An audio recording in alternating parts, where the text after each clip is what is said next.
Y esta señora también es mamá. Vos sos mamá, ¿verdad? Hola, Bruno. Buen día.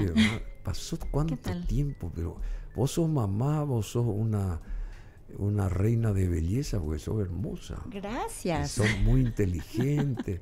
Vos sos madre, ¿verdad? Sí, tengo un hijo. Bueno, yo tengo un hijo Mm. que tiene 12 años, Mm. pero tuve otras pérdidas. O sea, tengo una nena que está en el cielo. Ella nació, pero falleció a las 1 hora por complicaciones que tuve durante todo el embarazo. Pero también cuenta, ¿verdad? ¿Qué es ser madre para vos? ¿Qué es ser madre?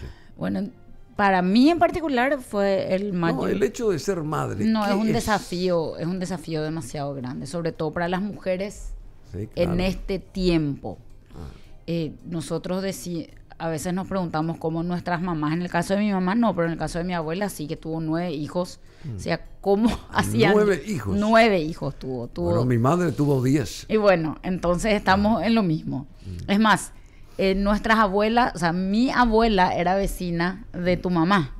Ah, claro. Tu mamá a ¿Vos te nosotros. acordás de...? Yo me acuerdo porque cuando yo era chica nosotros hacíamos el pesebre viviente y tu mamá era la que nos dirigía. Vos estuviste ahí en el Sí, pesebre yo fui viviente. pastorcito. ¿Y cómo nunca me dijiste? Y Bueno, viniste varias veces. ahora te estoy contando. Ah, vos te acordás de mi madre. Sí, che. nosotros en el patio de tu casa En organizábamos. la quinta, ahí frente a Radio Ñandutí, ¿te acordás? Sí, Porque Radio Ñandutí, la que era, porque ahora creo que se mudó Radio Ñandutí, entre paréntesis, hoy es el cumple del querido Humberto Rubín, 89 años hubiera cumplido, ¿verdad? 89 años, el querido Humberto, nació en 1935, lo extrañamos mucho al querido Humberto. Bueno, y frente a Radio Ñandutí, a la antigua, durante muchos años, la que fue apedreada en la época del régimen, Radio Ñandutí, estaba la Quinta de los Masi, que era la quinta nuestra. pero nosotros no nos íbamos ahí, nosotros nos íbamos a la casa de tu mamá. A la Ahí casa. en Villamorra. En Villamorra. Después de mudarnos entonces. Sí, porque después en no- Villamorra, en el garage y Ah, en el patio nosotros ensayábamos. Ahora estoy descubriendo esa parte.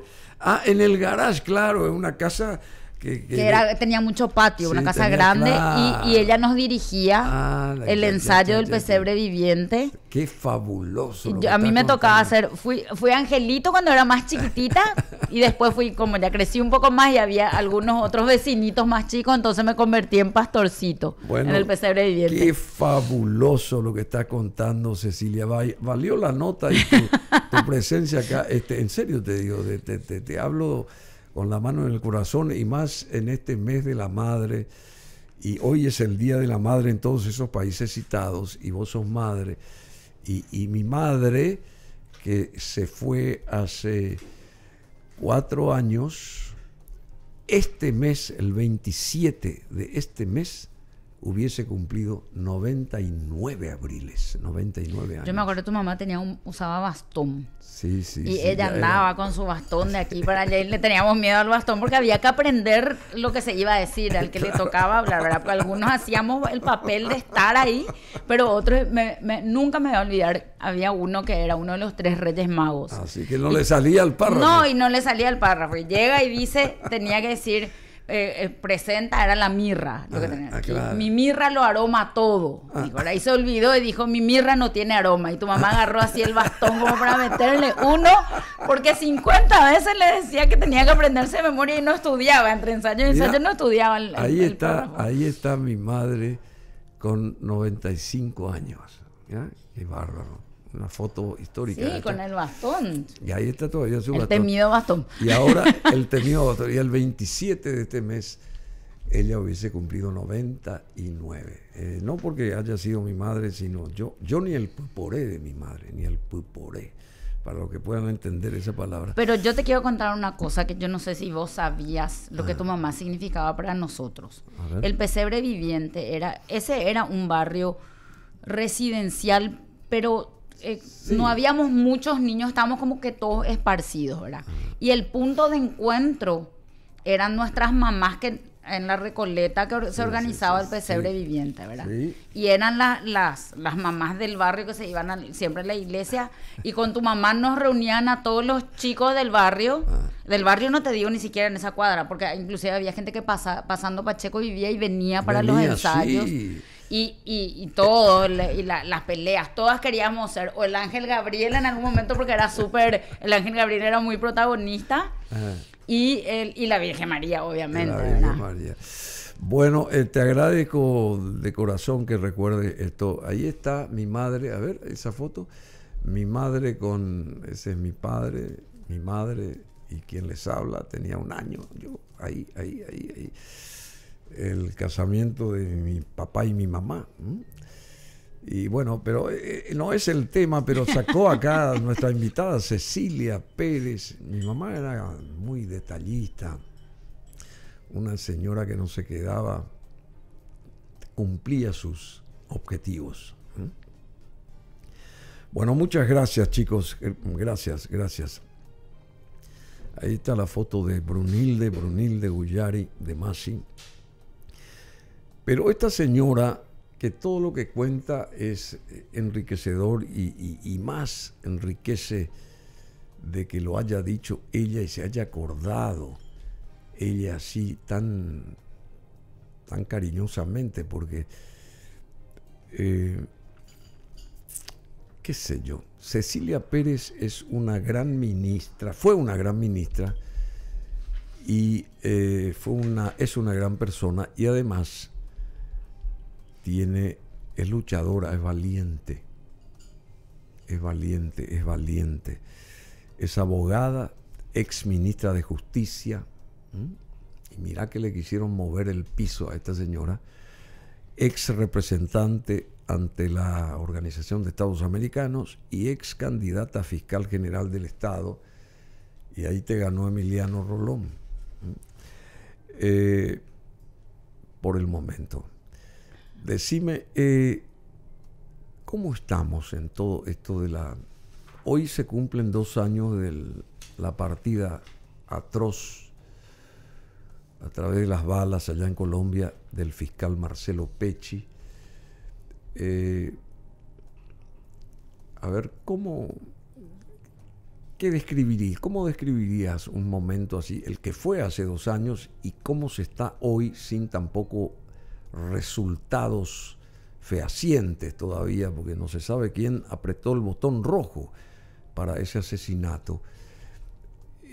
¿Por qué tanta agua pasó bajo el puente sobre este caso, por este caso, y todavía no se tiene un resultado, digamos, de respetabilidad, para bien o para mal, pero digo, de saber cómo se llegó a ese objetivo, que fue terrible, ¿verdad? Asesinar a alguien, y más a un chico que estaba haciendo muy bien el trabajo que hacía, como que estaba tan certero de lo que hacía que lo tuvieron que eliminar, así como en algún momento lo eliminaron a John Lennon en otras circunstancias, pero era grande, tan grande que lo tuvieron que eliminar para que desapareciera, supuestamente, pero eso hizo que el mundo entero lo recordara mucho más todavía.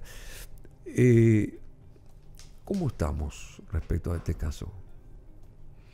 Bueno, yo quiero que me dispenses. Yo soy representante de la esposa de la viuda. De Claudia. De Claudia Aguilera, entonces vos no podrías hablar. No quiero afectar la investigación realmente, pero... Sí. Claro, perdón, vos sos entonces la abogada de Claudia Aguilera, que es la esposa y de su hijo, que es periodista también, Claudia, y es la esposa de este señor Marcelo Pecci, a quien realmente lo extrañamos, porque desde que él se fue como que todo está en la nebulosa, toda la parte de la justicia. No sé por qué no se puede dilucidar un caso así, pero por lo menos, ¿qué representa esto? No sé, algo nos podés decir por lo menos en homenaje a este señor. ¿Qué representa o qué representó su asesinato, su eliminación física? ¿Qué quiere decir esto? No sé, algo para...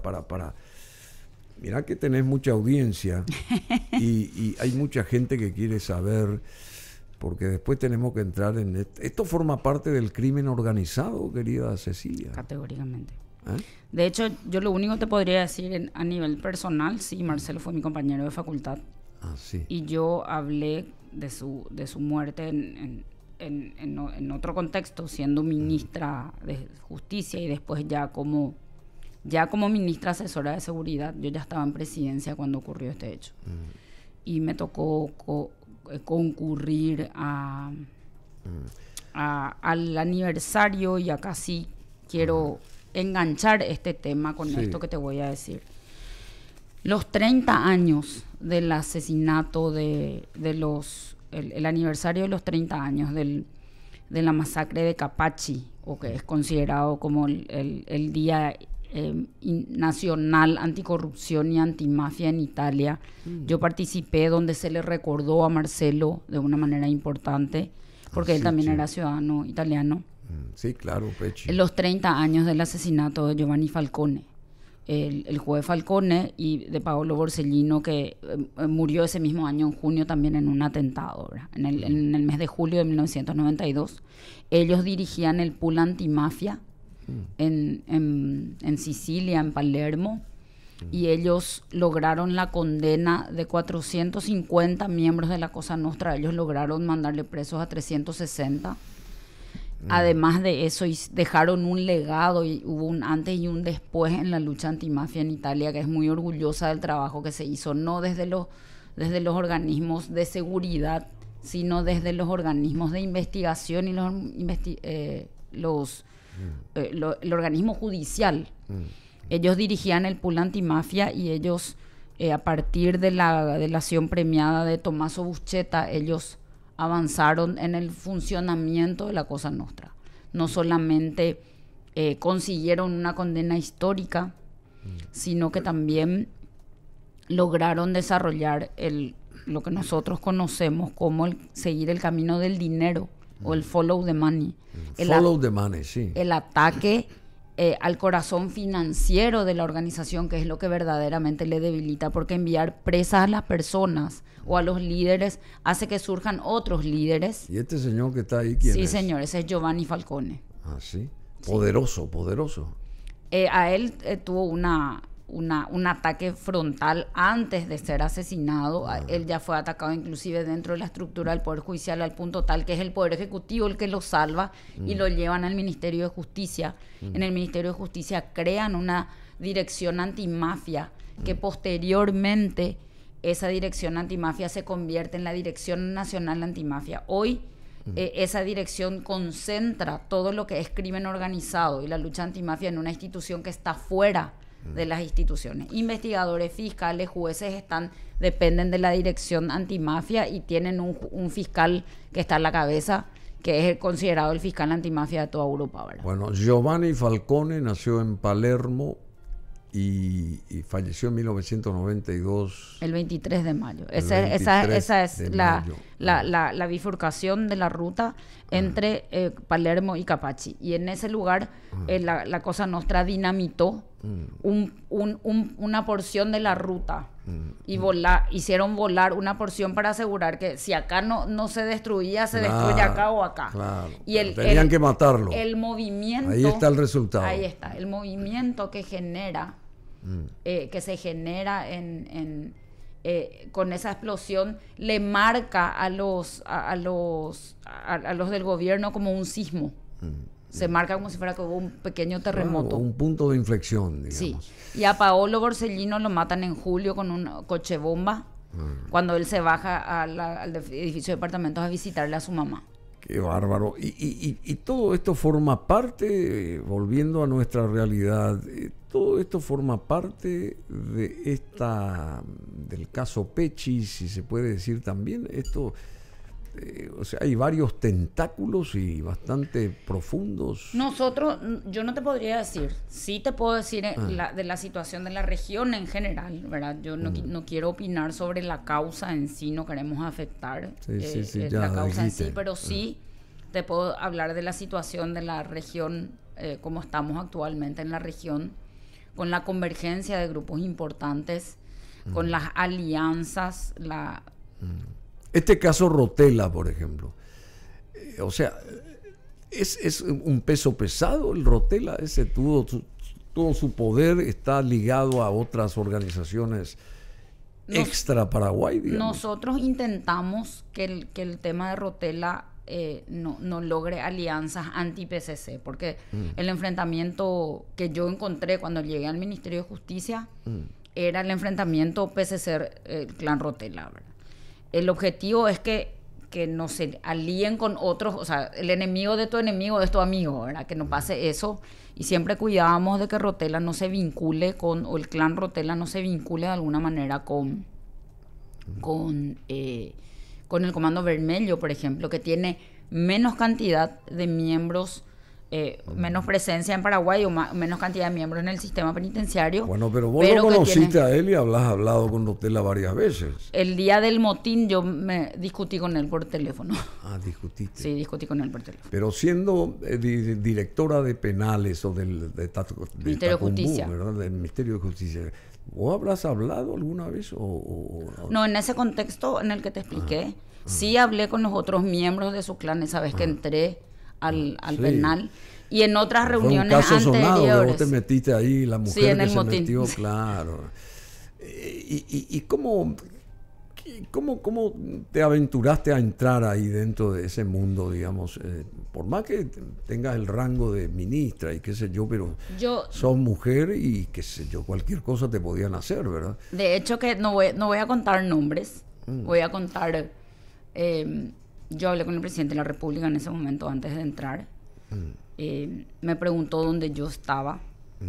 Yo le conté que estaba llegando al penal. Y me preguntó si yo había hablado con los demás miembros del gabinete. Y él me dijo, ¿vas a entrar? Sí, voy a entrar ahora, y al salir te llamo y te digo, porque hasta lo que tengo ahora son distintas versiones y necesito confirmar para pasarte un reporte real de la situación. Y bueno, y los otros miembros del gabinete me llamaban y algunos me decían, no hay manera de persuadirte. No, si me llamas para decirme que no, ya estoy acá, te llamo después. Y bueno, tenés todo nuestro apoyo, lo que necesites, todos los ministros, comandantes de la policía. Sí, pero tener todo nuestro apoyo y estabas dentro ahí y con los rostros de estos señores ahí enfrente. ¿Qué quiere decir tener todo? ¿Qué quiere decir tener todo nuestro apoyo? Yo entré con mi equipo administrativo, pero también entré con la gente de la agrupación especializada. Estaba ahí el comisario Agüero y él entró conmigo y con su gente, porque el objetivo era que esto se termine en ese momento, y si no, tenían que avanzar los antimotines y iba a ser una masacre. Pero él entró conmigo. Y un solo miembro del gabinete me llamó y me dijo, vos estás loca, no vayas a entrar, te van a tomar de rehén y le van a hacer un juicio político al presidente por tu culpa. No sabes, ¿podés dar nombre? No voy a dar jamás. Le dije, en este momento estoy muy ocupada, te llamo más tarde. Gracias, chao. Un miembro del gabinete. Era un miembro del gabinete. Y hablé, el comandante de la policía me llamó y me dijo, ahí está Agüero, sí, ya sé que está Agüero acá. Yo entro con Agüero, no te preocupes. Y al bajarme, le digo, me bajo y ya le llamo a Agüero, ¿verdad? Y Agüero venía a entrar conmigo. Que con Agüero ya nos conocíamos de todo el trabajo, porque como era el de la agrupación, estaba al lado, y toda la problemática, siempre ellos estaban a mano. Y siempre que hay problemas entran los nosotros le decimos antimotines, pero realmente es la agrupación antidisturbios, es el nombre técnico. Antidisturbios. Bueno, y el caso Rotella. ¿Y Rotella cómo está ahora? A ver, Rotella. Según las informaciones que dio el propio Ministerio de Justicia, él está en el área de máxima seguridad de los nuevos penales que están por habilitarse, ¿verdad? Y él ya está ahí de por vida, tiene que estar encerrado, seguramente, ¿verdad? No, claro, él tiene condenas y tiene medidas de seguridad y todo, ¿verdad? Armando Javier Rotella recibe una pena de 31 años de condena. Sí, ahora se hizo la unificación de sus condenas, porque cuando vos tenés dos condenas firmes en dos casos diferentes, el juez de ejecución tiene que sacar una pena unitaria, ¿verdad? Y ese es el resultado de la pena unitaria. Decime una cosa, Cecilia Pérez, estamos en confianza entre vos y yo, nomás la conversación, nadie te escucha. ¿Cómo opera el PCC en Paraguay? ¿Y hasta dónde llega esa influencia del PCC? El problema del PCC es que es una organización que se está ayornando a los tiempos. Tiene esa... ¿Qué quiere decir ayornando a los Y tiempos? ellos operaban inicialmente, ellos nacen en una cárcel en el Brasil, en San Paulo, en la cárcel de Taubaté, en contra de lo que se considera que ellos nacieron en Carandirú. No sé si te acordás del incendio de Carandirú, el caso tan grave de la cárcel de San Paulo. No es ahí donde nace. O sea, se podría hasta decir que el PCC es una consecuencia de Carandirú, pero nace en Taubaté, en la cárcel de Taubaté. El líder natural, por decirlo de alguna manera, es Marcola, el que está preso en el Brasil, en una cárcel de máxima seguridad, pero él no es el fundador. ¿Quién es? Del PCC. Son otros internos que ya salieron en libertad, ¿verdad? Ellos y están muertos, porque ellos Sí, cuando no pueden administrar una situación ya la matan. Sí. Él nace como un sindicato. Nace como un sindicato de presos organizados frente al abuso del Estado por las condiciones de privación de libertad. Sí. Ese es el verdadero origen. Hasta uno escucha y parece hasta como que loable, ¿verdad? Pero por supuesto que no. Y nacen como una organización horizontal, pero se manejan considerablemente de una manera vertical. O sea, ellos tienen una estructura donde tienen que pedir permiso para arriba, inclusive hasta para matar hasta ciertos rangos. Cuando uno tiene rangos importantes, ya no necesita, o ciertos cargos, ya no necesita pedir permiso, pero sí hay un tribunal de disciplina que después revisa si hay un cuestionamiento con relación a las medidas tomadas. Y el tema con el PCC, es un tema complejo en el sentido de que inicialmente podían ser solo brasileros. Cuando ellos empiezan a expandirse en la región, empiezan a aceptar miembros de otros países.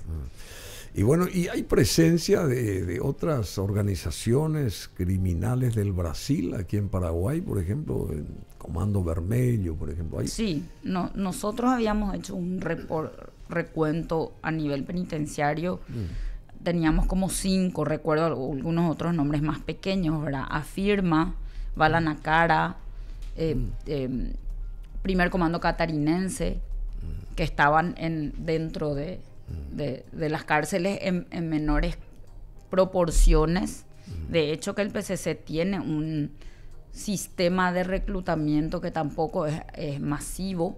A mansalva tenían épocas en las que aumentaban los reclutamientos, otras que aumentaban las expulsiones, porque también tienen mecanismos de expulsión.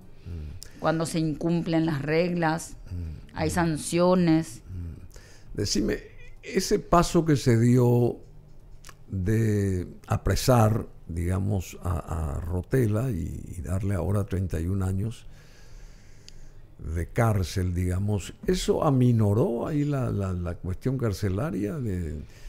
Como que hay menos peligrosidad de que se infiltren todas estas organizaciones ahí, o sigue tal cual la cosa? Lo que pasa es que ese no es el único problema que existe en el sistema. Hasta que no exista una verdadera reforma, por supuesto que los problemas van a seguir. No es el único grupo que opera, y también los problemas internos entre los grupos se derivan en otros conflictos. ¿Pero fue un paso positivo el que se dio? Era un paso necesario.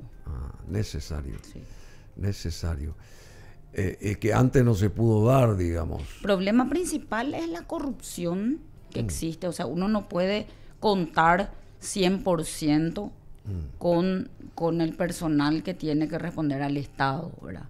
Eso, nosotros en nuestro tiempo intentamos por todos los medios obtener pruebas cuando teníamos sospechas. O sea, sabes que que el funcionariado es corrupto, pero y eso es porque recibe una paga muy magra el funcionariado. Ese no puede ser nunca el único motivo, ¿verdad? El único motivo no hay un solo motivo, hay muchos esquemas de formación, de capacitación, Sí, bueno, de, todos los de niveles, estipendio, de cuánto reciben, del poder económico que tienen, que hay del otro lado, de las malas condiciones laborales, porque cuando hablamos de los problemas que hay en general, de la infraestructura penitenciaria también hablamos del personal, ¿verdad?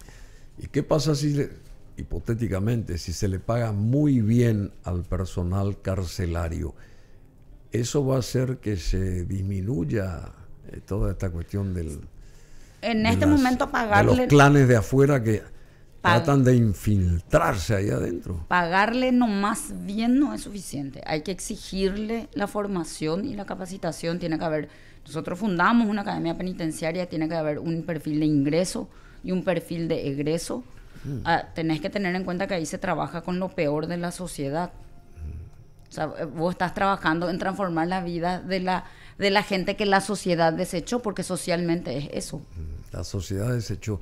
¿Y se transforman las vidas ahí o nunca se transforman? Ese tiene que ser el trabajo de la gente, tiene que ser la visión de la gente.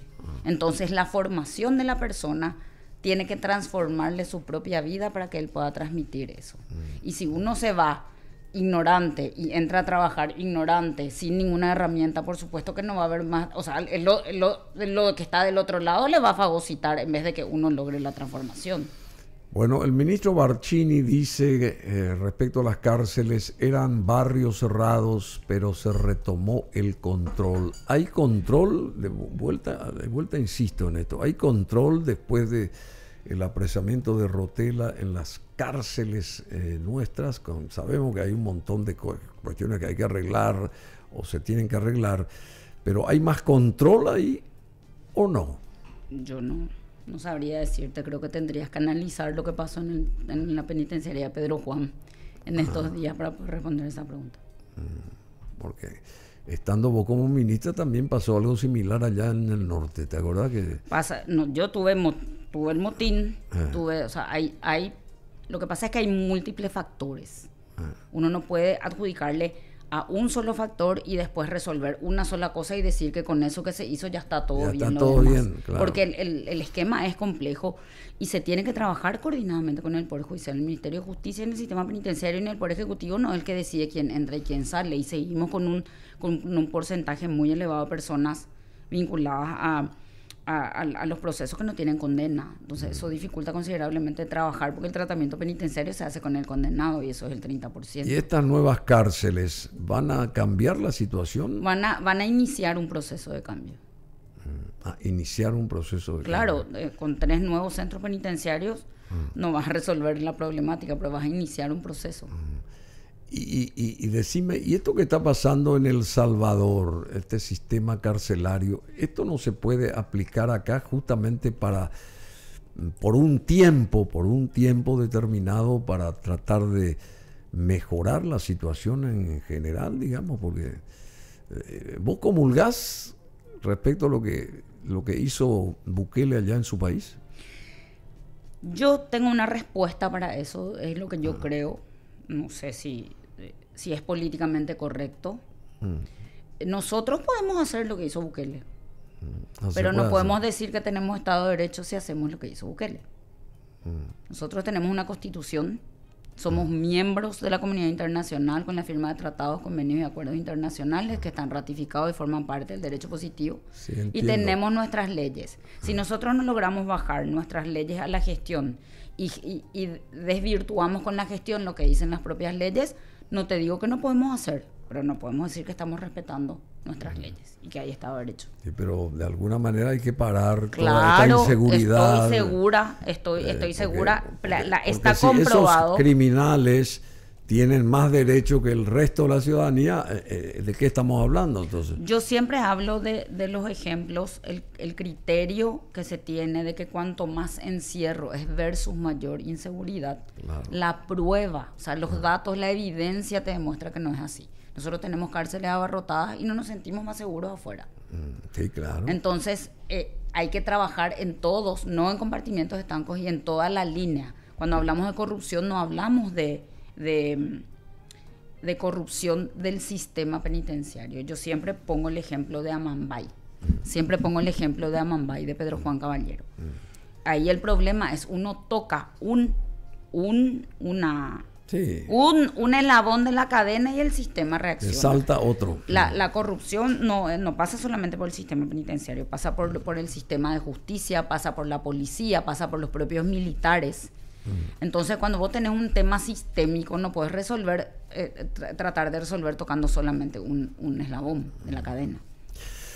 Y volviendo acá de vuelta a nuestro país, ¿qué otras organizaciones de nivel regional operan en Paraguay? ¿Llega hasta nuestro país el famoso temido Tren de Areguá o alguno de los cárteles mexicanos? Tren de Aragua. De Aragua. Sí. Tren de Areguá, de Aragua. Decime qué es eso del Tren de Aragua. Es una organización terrible venezolana.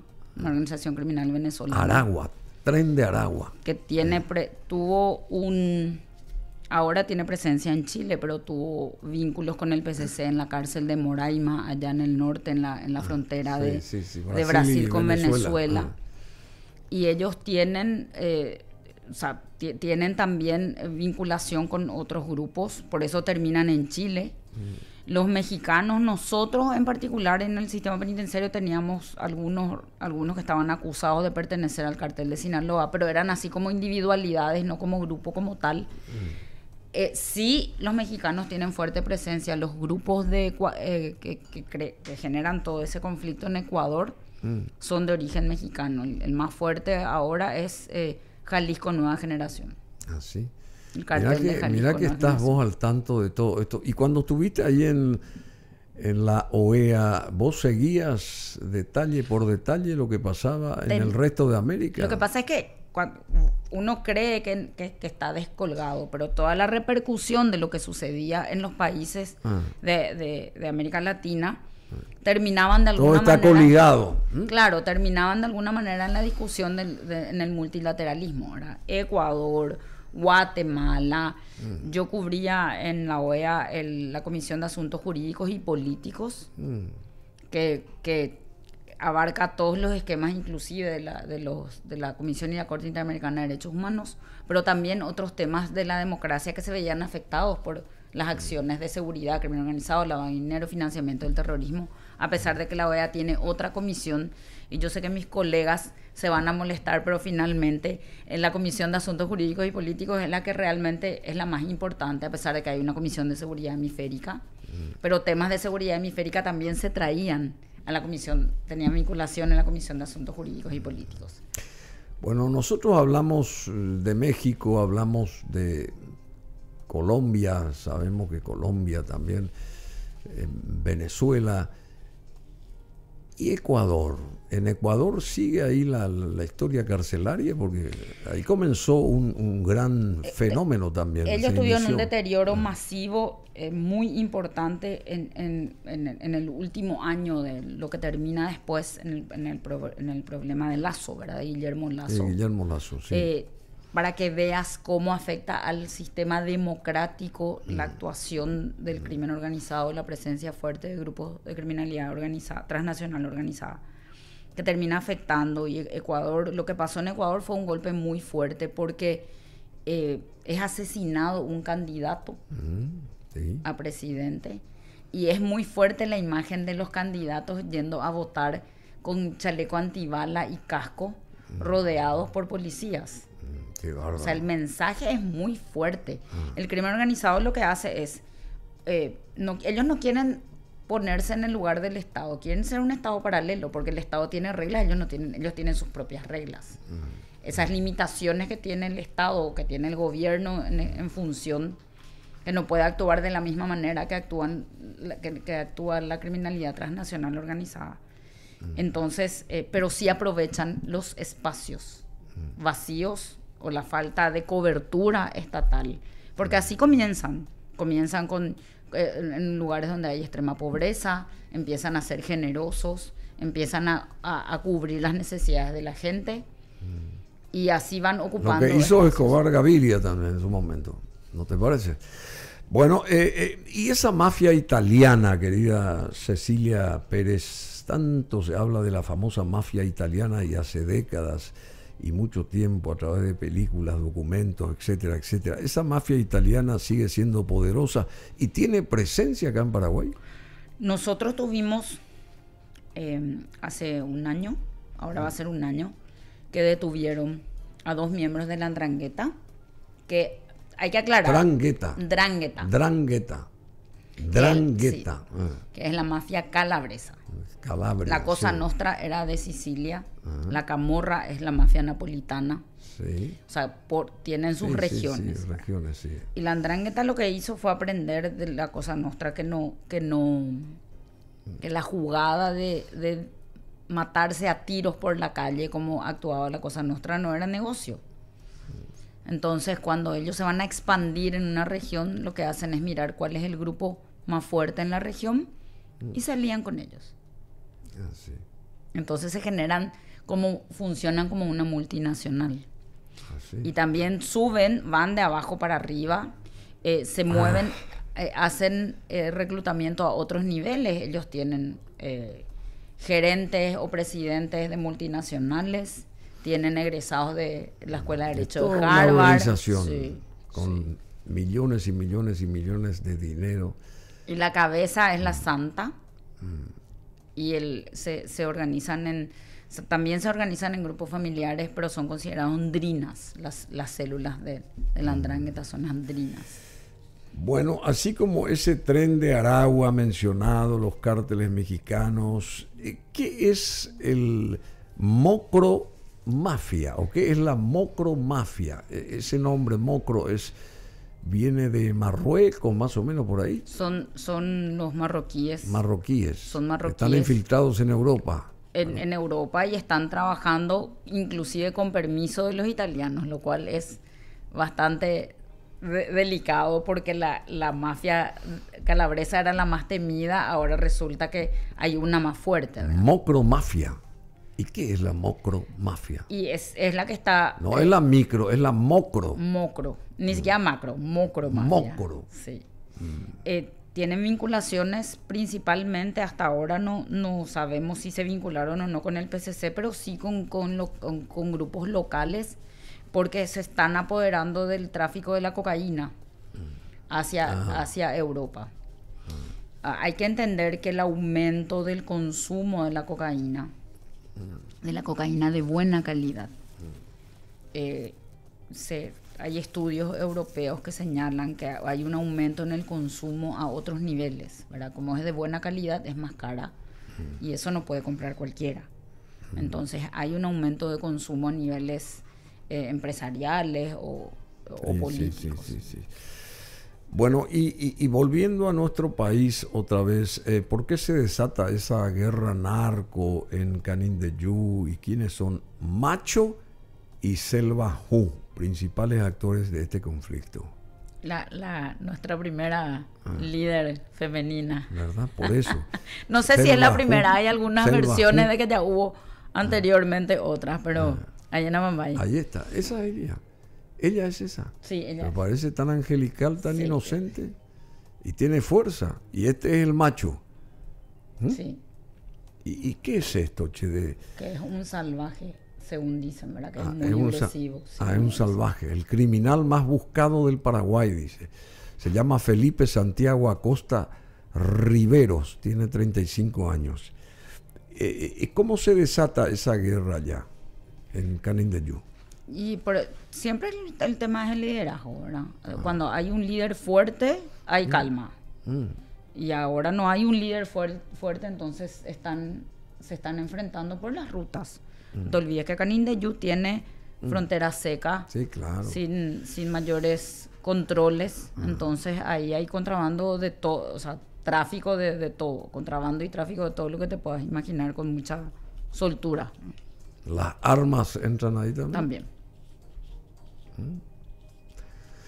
Bueno, y volviendo así la pelota al piso de vuelta, vos fuiste ministra de Justicia, y cuántas veces entraste, saliste ahí de la cárcel por cuestiones profesionales tuyas, ¿verdad? Para saber cómo se dialoga con un preso amotinado, digamos, cómo Sí, está amotinada esa gente. ¿Cómo se dialoga?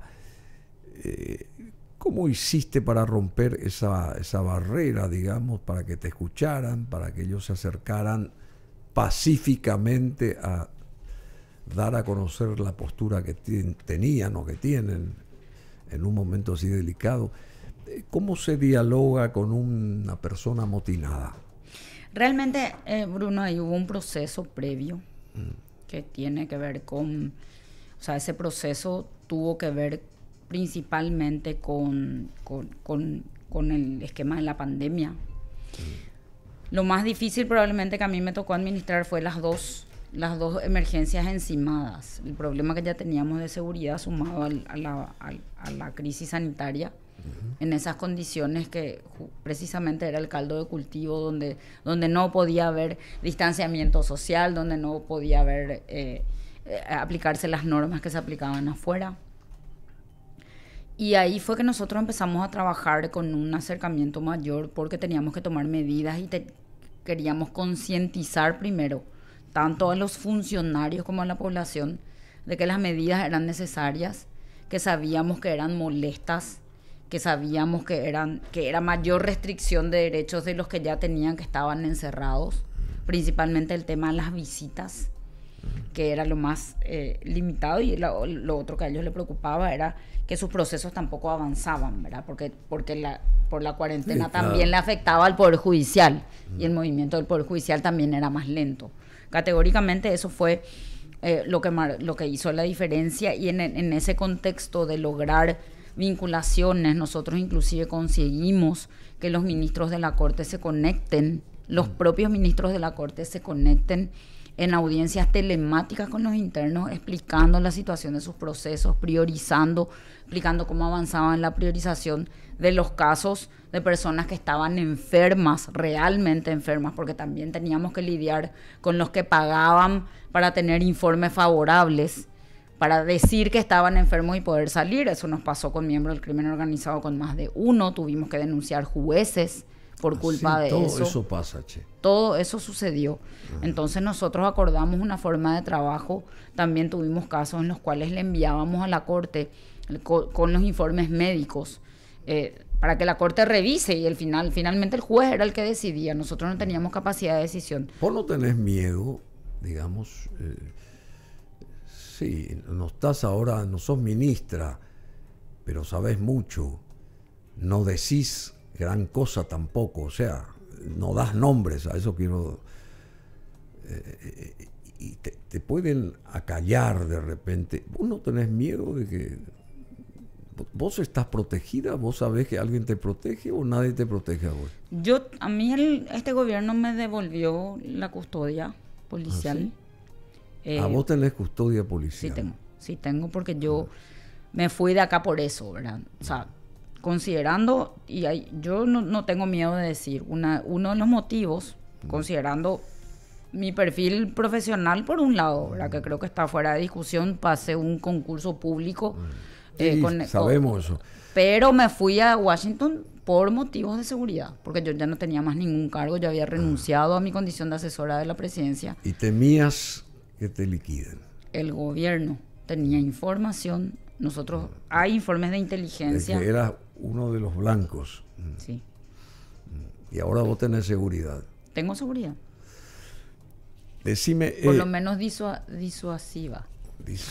Porque si realmente me quieren hacer algo, no creo que mi policía nomás ataque la bala, pero bueno.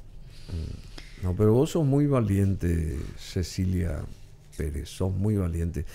Y te tengo que hacer esta pregunta, el caso de Mario Abdo Benítez. Sí. ¿Vos defendés a Mario Abdo Benítez? No, a Mauricio Espínola. A Mauricio Espínola, que fue miembro del gabinete de Mario Abdo Benítez. Vos defendés a Mauricio Espínola. Y ese viaje que hicieron ahora a Estados Unidos, a Washington, creo, no sé de dónde fueron. Se fueron al Soft Week. ¿Y qué es eso? ¿Se fueron así de onda nomás? ¿O no, se fueron invitados. Sí, ya sé, pero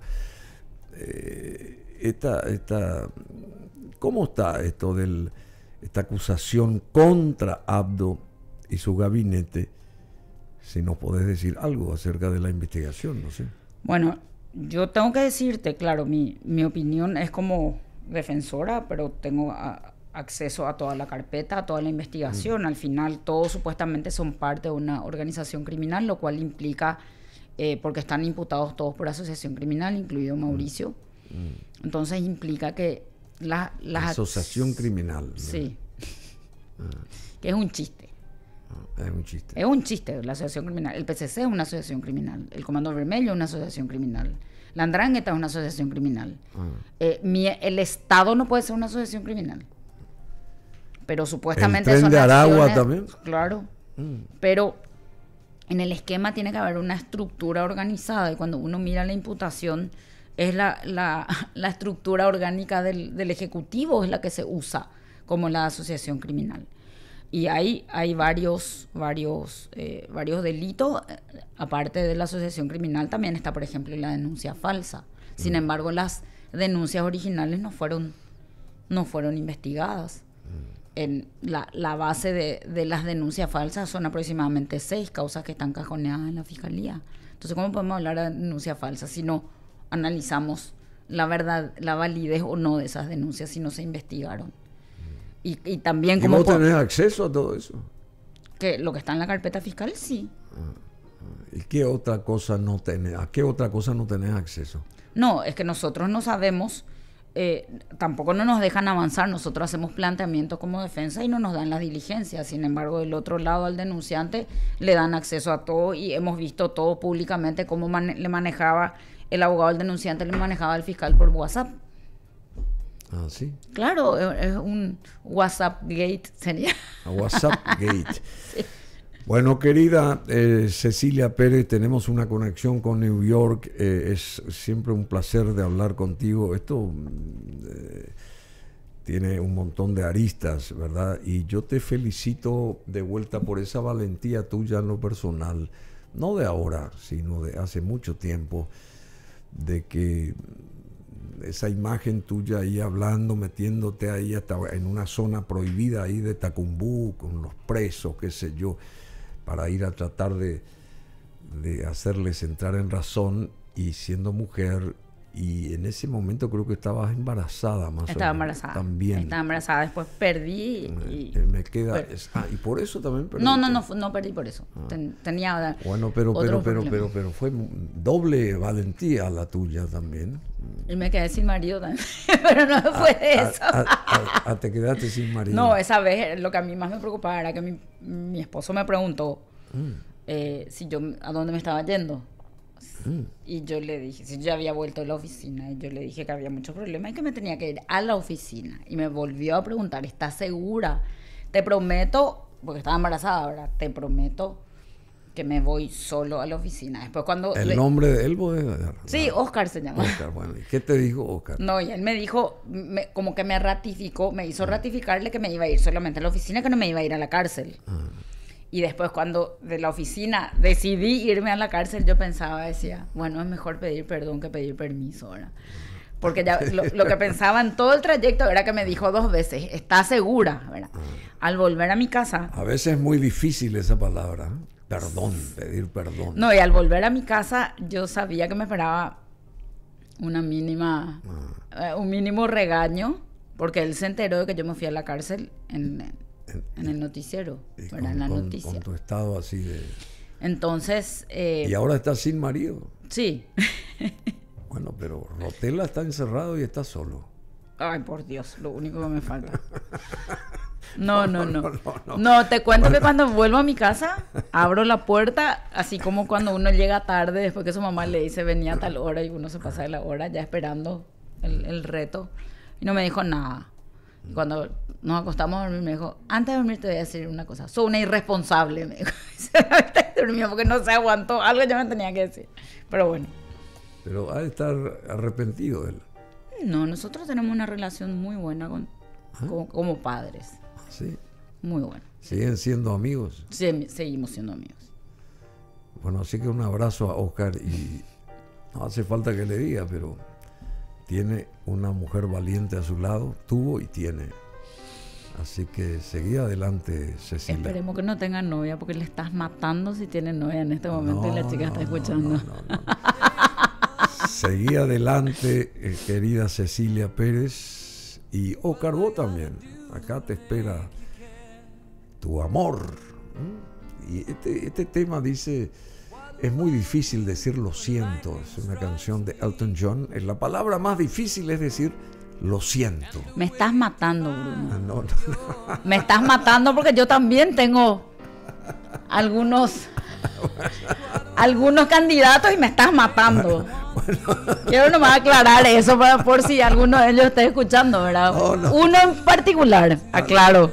Uno en particular. Uno en particular que no vive acá. Bueno, pero lo que pasa es que vos sos siempre muy linda, muy inteligente y muy transparente. Te felicito. Gracias.